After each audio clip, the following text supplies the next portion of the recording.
So today is Father's Day, and I thought it would be appropriate to share a little bit about the collective wound of the father. I know a lot of us grew up with fathers that were handed generational trauma and didn't know how to parent.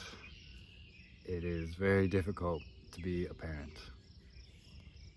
When I had my first child, I went through a dark night of the soul that absolutely crushed me and brought me back through all my childhood wounds.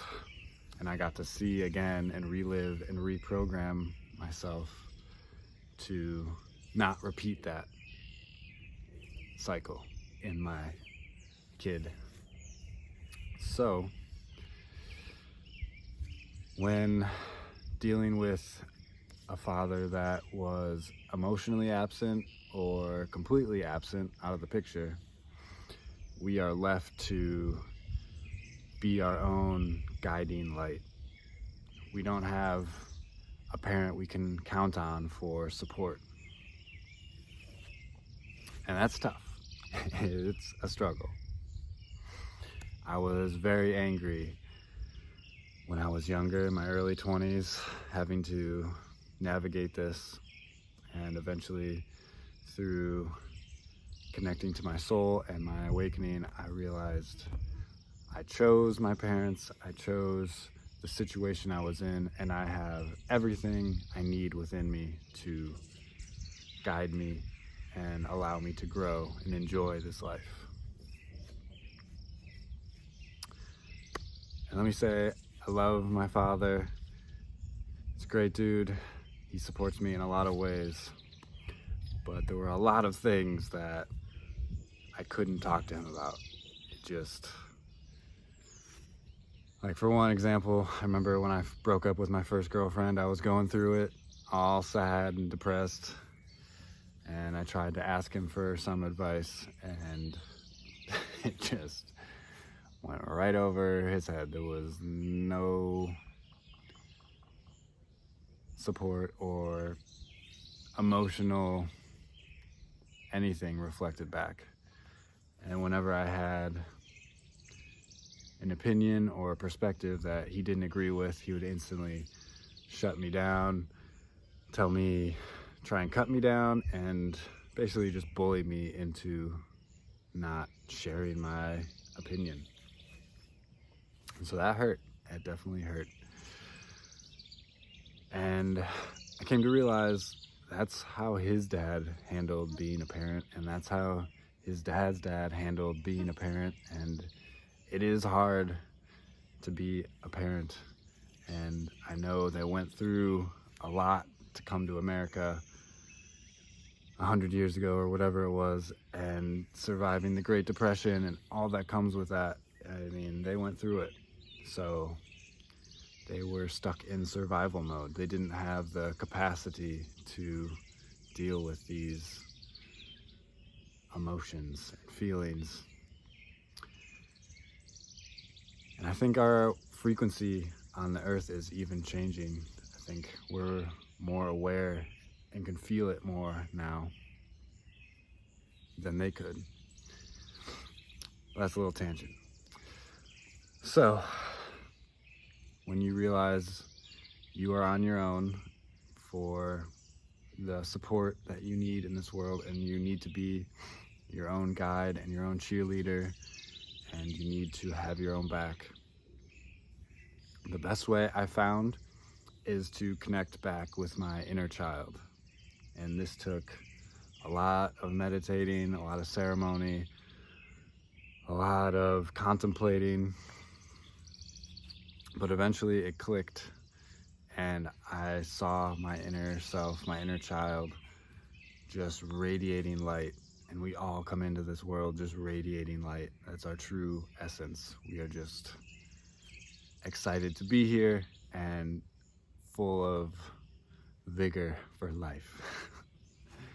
And so when you can connect with that, now it's easy. I can just close my eyes, go within, and I see him looking back at me. I can see my younger self just Doesn't matter what situation you put me in, how dark it is, I'm glowing with light. I am the light in the darkness. It doesn't matter. It doesn't affect me in the slightest. It's amazing to come to this realization and this knowing.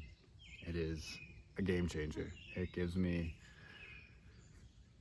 faith to go anywhere because I know I can always count on this inner child inside of me that's just glowing with light.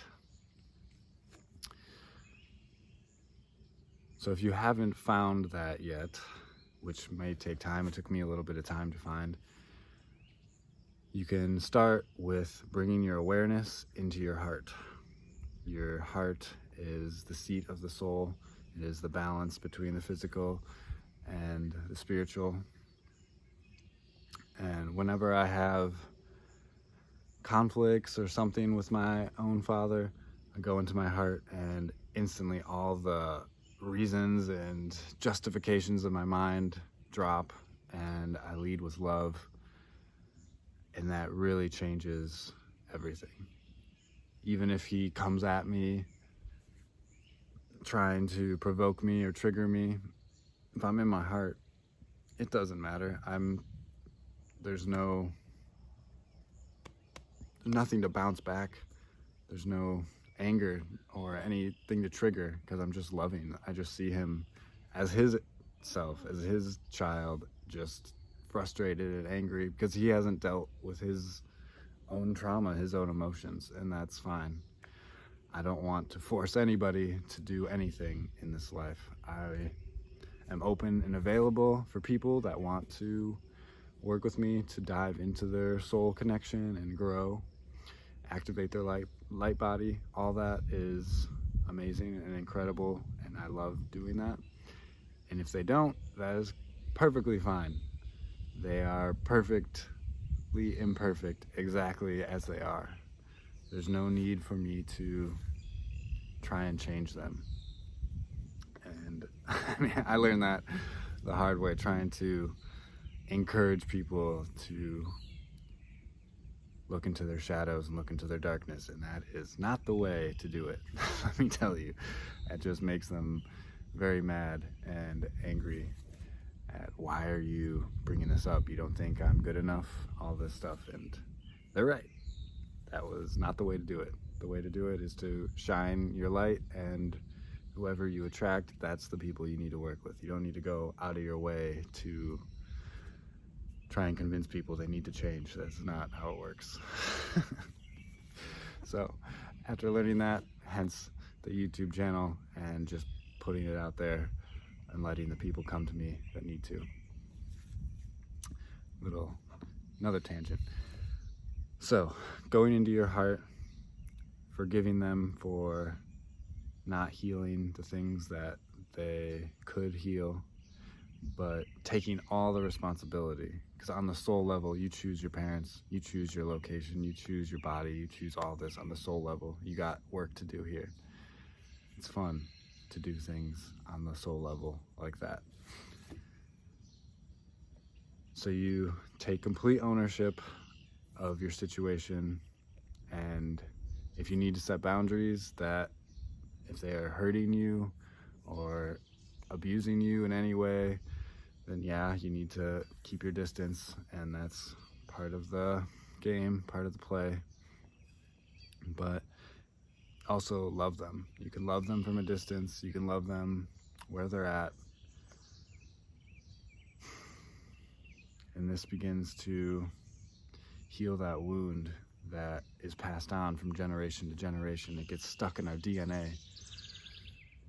And we begin to alchemize that and become the light.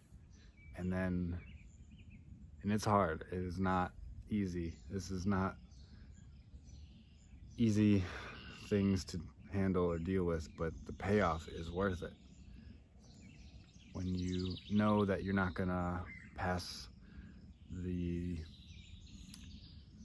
emotional absence onto your kids, it's a game changer. It's going to change for their kids and their kids and their kids, and then eventually we have this huge collective shift. So all we can do is do our part. Love your inner child, find your inner child. You can even sit in a meditation and ask your inner child to come hang out and just make it up. Use your imagination. That's how you connect to your intuition. That's how it starts. You'll begin to get that still small whisper of your soul. So sit with your inner child, hang out with them, love them, and ask them questions, ask them how they're doing. Just hang out, and eventually you'll build this relationship to the point where you can count on them and you can have this relationship, this quantum relationship, because you are your younger self and you're also your current self. So develop that, and then also move into your heart whenever you're dealing with a challenging person or your own situation. If you're feeling lost or stuck or depressed, move into your heart space. Just move into your heart and hang out there. It will begin to alchemize and change. And that's when you can change your story. Once you change your nervous system, you feel safe in your body, you feel guided by your inner self, then you can begin to write your own story, write the next chapter that you want to create. Because you can either be a creator or a consumer. Those are the two sides, and being a creator is a lot more fun as someone who's been a consumer for too long.